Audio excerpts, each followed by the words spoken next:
Yes, I. Moi, c'est Tom Tom. Qui est en direct du festival musical rue pour cette 30e année.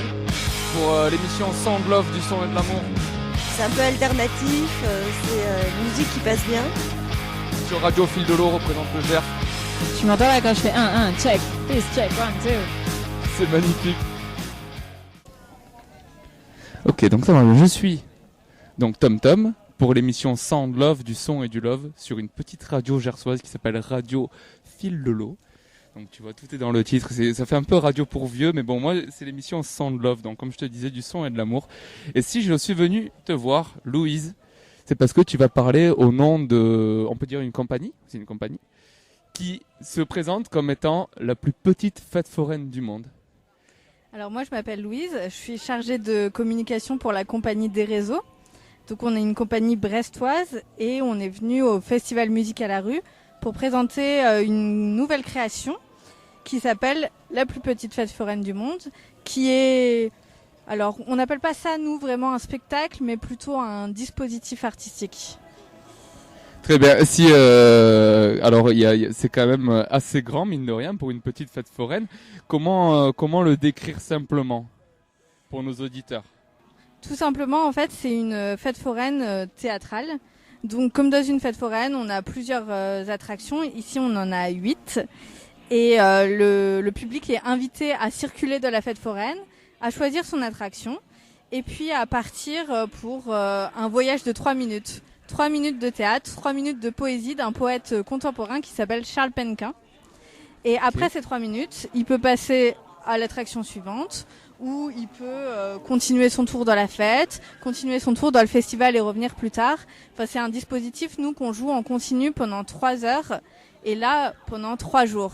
Pendant 3 heures, tous les jours, pendant 3 jours. C'est pas du tout la première fois, peut-être, que vous faites musique à la rue? Alors, c'est vraiment la première fois qu'on fait musique à la rue, parce que nous, on est une compagnie de Brest. Mais c'est pas si loin, non? Ah bah, ça fait un peu plus de 8 heures de route, quand même. Ah, quand même. Mais par contre, c'est un partenariat qui dure depuis plusieurs mois, parce que Musique à la rue nous a déjà accueillis il y a quelques mois, au printemps, pour venir préparer le spectacle, en fait, faire une résidence de création. Donc certains des dispositifs qui ont été mis en place ici, des textes, etc., ont été travaillés ici au mois de mars pour revenir avec la version aboutie pour le festival. Excellent, quoi. Vous avez fait littéralement un travail de résidence donc à Luxeuil. C'est ça. Ouais, c'est super, c'est super. Et au niveau des attractions, tu pourrais nous en décrire une ou deux?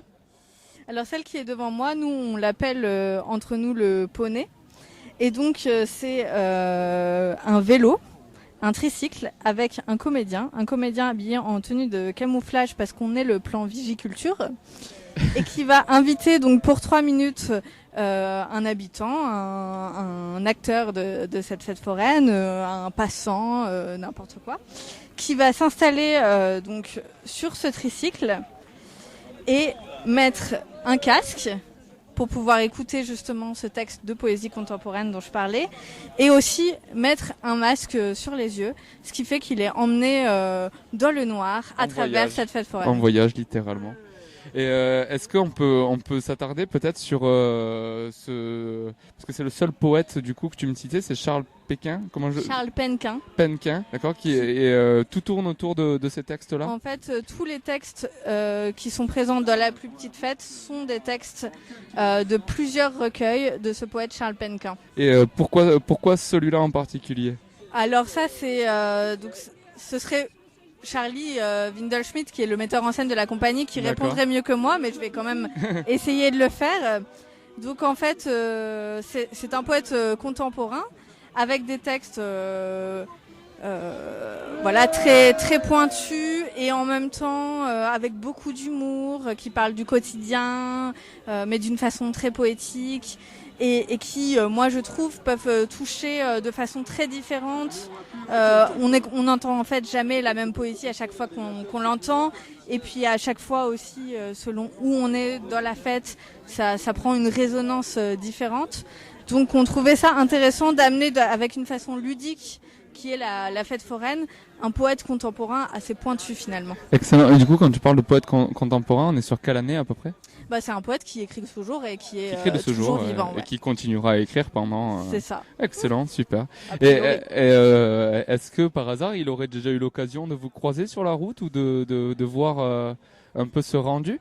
Alors, il n'a pas vu le spectacle. On espère que ce sera le cas un jour. Par contre, il est bien évidemment au courant et il a donné son accord pour qu'on utilise ces textes. Bon, mais très bien. Mais en tout cas, je te remercie. Et une petite question quand même avant de partir. Quelles sont les prochaines actualités de la compagnie des réseaux? Alors on va continuer à tourner avec la plus petite fête foraine du monde encore à la fin du mois d'août et puis au mois de septembre et puis on espère l'année prochaine. Et puis nous en fait on est une compagnie qui se place et dans l'art de rue mais aussi en salle. Donc là on va créer un spectacle qui s'appelle Alice de l'autre côté, qui est une adaptation de l'autre côté du miroir, donc le deuxième opus de Lewis Carroll, donc après Alice au pays des merveilles, et qui là sera un spectacle sur grand plateau qu'on va jouer dans différentes scènes nationales. Ça doit être un plaisir, ça à jouer quand même, ça doit être l'éclate quelque part, au niveau des couleurs, Et c'est un plaisir à jouer parce que c'est vraiment une adaptation, donc c'est vraiment un texte qui a été retravaillé par Charlie, donc qui est le metteur en scène de la compagnie, qui a été repensé avec des problématiques actuelles, etc. Donc je pense que ça va être vraiment vraiment intéressant et on a hâte de voir. Là, on est encore dans la fabrication du spectacle. Et vous l'estimez pour quand à peu près la sortie de ça? La sortie c'est le 5 novembre au Volcan, la scène nationale du Havre. Eh bien, très bien. Le rendez-vous est pris. On n'en manquera pas de faire la publicité. Merci encore d'avoir pris le temps et à bientôt. Merci.